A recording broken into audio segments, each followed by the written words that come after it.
మమ్మల్ని రైట్ లేదని non journalist అని చెప్పి కేసు పెట్టుడే అది నిలుస్తుందా అది 30 ఏళ్ళ సీనియారిటీ ఉన్నది 20 పైగా అక్రిడేషన్లు ఉన్నాయి నువ్వే నాకు మొన్న కార్డు ఇంటికి పంపుతేవి ప్రెస్ క్లబ్ మెంబర్ నని ఇండ్లకు పంపుతాండ్లు కార్డులు ఆడిచ్చుడు కాదు ఆయనకు ఎవరు ఇష్టం అయితే వాళ్ళ కార్డులు పంపుతాండు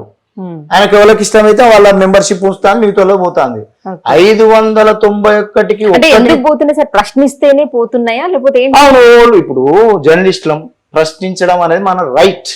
ప్రశ్నిస్తేనే వాడు జర్నలిస్ట్ ఎవరైనా సోషల్ మీడియాలో పోస్ట్ పెడితే పిలిచి కమిటీ విచారించి నిర్దేశతనం పో అట్లా 5-6 తీసేసిందట అట్లాంటప్పుడు ప్రెస్ క్లబ్ అదే అంటున్నా ప్రెస్ క్లబ్ మెంబర్షిప్ తీయాలంటే నువ్వు ఈజీగా తీసినా కూడా జనరల్ బాడీలో నువ్వు దాన్ని రాక్టిఫికేషన్ చేయాలి అది అయిందా మెంబర్ కాదు అని అంటే ఏ మెంబర్ కాదు ఇప్పుడు సిద్ధారెడ్డి అంటే కేసు వేసినావు కదా 40 లక్షలని కేసు వేసినాక ఇంకెక్కడిది కేసులో తెలుసుకోవాలి కోర్టు తీర్పు వచ్చేదాకా మెంబర్షిప్ అంటే జనరల్ బాడీలో రాక్టిఫికేషన్ చెయ్యి ఈయన తీసేస్తాను అంటే జనరల్ బాడీ సపోర్ట్ కొడితే తీసేయి లేదంటే సపరేట్ కూకో నీ ఇష్టారాజ్యం కాదు కదా నీ కార్యవర్గం ఇష్టారాజ్యం కాదు కదా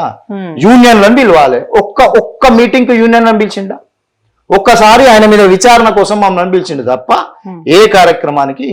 యూనియన్ పిలు ఆయనకి ఇష్టమైన జిల్లా వాళ్ళనైతే జిల్లా వాళ్ళని స్టేట్ వాళ్ళని నేను ఒకటి చెప్పాను అమ్మ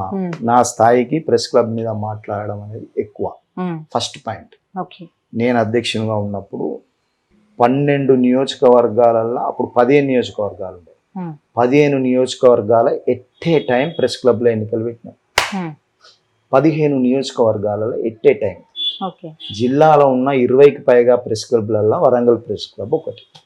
అంతే దీనికి పెద్ద లేదు కాకపోతే సిటీలో ఉన్నది డిస్టిక్ హెడ్ క్వార్టర్స్ లో ఉన్నది కాబట్టి దీనికి ప్రయారిటీ దీని వైడ్ ఎక్కువ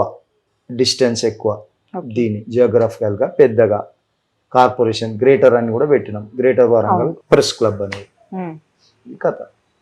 ప్రెస్ క్లబ్ ఒక వైస్ ప్రెసిడెంట్ గా ఒక యూనియనిస్ట్ గా మా యూనియన్ తరఫున